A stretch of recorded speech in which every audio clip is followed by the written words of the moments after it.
আর এখন মই গেলি পার্লার আর আইজ দেখা আমি করব হেয়ার কাট করলে ফাসে কি লাগেगी আমি के लगेगी कैंची लगेगी सीजर लगेगी और हमी के लगे तेल कम लगे एके कहना ना सेक्शन क्लिप आज की कोन करला स्ट्रेट हेयर काट हमी के हमेशा सेक्शन ता ऐसे करे लगे सेक्शन ता करके हमी बोले ना आगु दिए लेजर काट करबो আর আগু দিকে লেজার কাট করে বললা আমি এখন সেকশন করে লাগিয়ে দেন এই আমি যখনই হেয়ার কাট করব এটা আমি সেকশন করে না বলে মই আগু দিকে লেজার কাটো মাথায় দিকে সামান কাটবো আমি এই চুলটাকে সেকশন করে লাগি এখন আমি সেকশন করলে আর এই দেখা এখন আমি সেকশন করে লবে দেখলে জট লাগি কি লাগি কাস্টমারকে দুপাই না লাগে আর হাতে আমি কে এই বস্তুটা এরকম রই ফোনিটা আর কেচিটা এরকম রই হাত আর এখন দেখা মই স্টুডেন্টটা করি হেয়ার কাট করি স্ট্রেট হেয়ার কাট সামান হেয়ার কাট করব এখানে এখন আমি মাঝে से যে কোনো হেয়ার কাট করব আমি মাঝে से थोड़ा लेके আর আমি হেয়ার কাট করব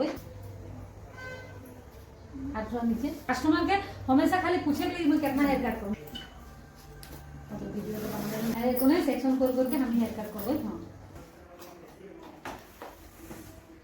আর এখন দেখা আমি যে স্ট্রেট হেয়ার কাট কই গেলে আর এখন আমি বেশি বেশি হেয়ার কাট নাই করে কারণ আমি के बहुत हेयर कट सीखे बाकी है এখন আমি করলে स्ट्रेट हेयर कट দেখা बहुत सीखे बाकी है